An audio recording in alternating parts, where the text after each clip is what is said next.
થોડાક ઐતિહાસિક પ્રસંગોનું સ્મરણ કરીએ.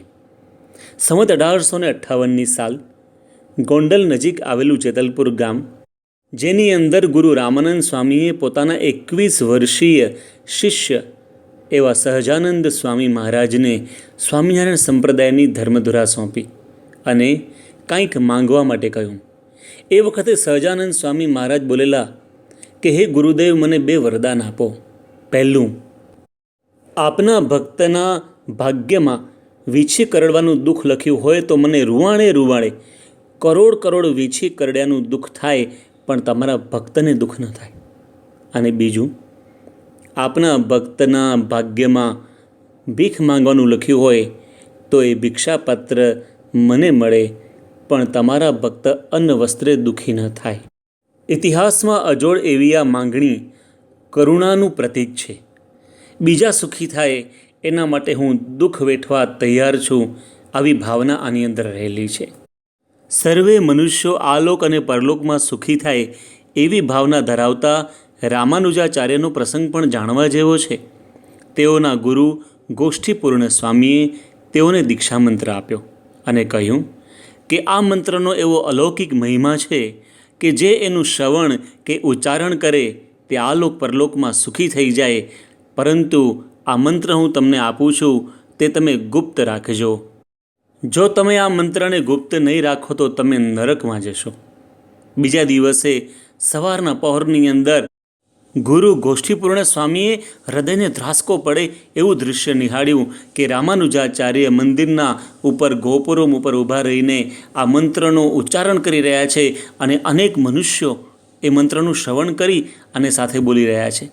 ગુરુ શિષ્ય પાસે જાય છે અને કહે છે, અરે મેં તને કહ્યું હતું આ મંત્ર ગુપ્ત રાખવાનો છે, તે કેમ જાહેર કરી દીધું? ત્યારે રામાનુજાચાર્ય બોલ્યા કે ગુરુદેવ, આપે કહ્યું હતું કે આ મંત્રનું શ્રવણ ને ઉચ્ચારણ કોઈ કરે તો એ બધા જ આલોક પરલોકમાં સુખી થાય.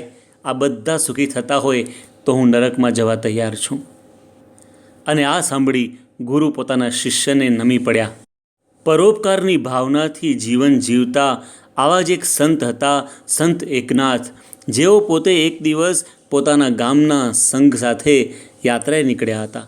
કાશીથી ગંગા જળ ભરી અને રામેશ્વરમની અંદર ભગવાન પર અભિષેક કરવા માટે લઈ જતા હતા. રસ્તાની અંદર એક ખૂણામાં એક ગધેડો તરસથી તરવડતો હતો, મરવાની તૈયારી હતી. અને એ વખતે સંત એકનાથ ત્યાં જઈને પોતાના બંને કાવડનું પાણી તેને પાઈ દે છે.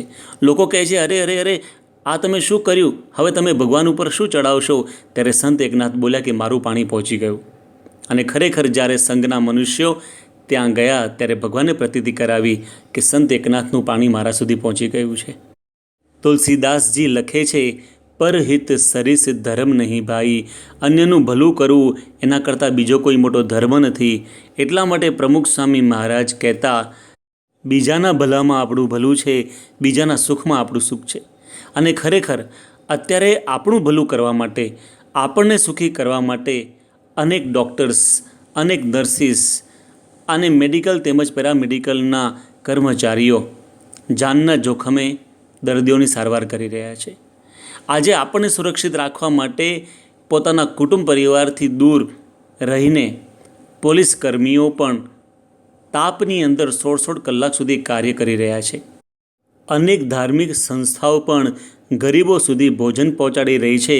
તો બીજી બાજુ દેશના સોલ્જર્સ બોર્ડર ઉપર આપણી રક્ષા કરી રહ્યા છે. આવા એક નહીં, અસંખ્ય મનુષ્યોને લીધે આજે આપણે સુખેથી ઘરમાં બેઠા છીએ. માટે ઘરમાં બેઠા બેઠા એ બધા માટે પ્રાર્થના કરીએ, એ બધાને વંદન કરીએ. એ આપણી દેશભક્તિ કહેવાશે. કહેવાય છે કે to pray for someone is to care, to pray for someone is to love.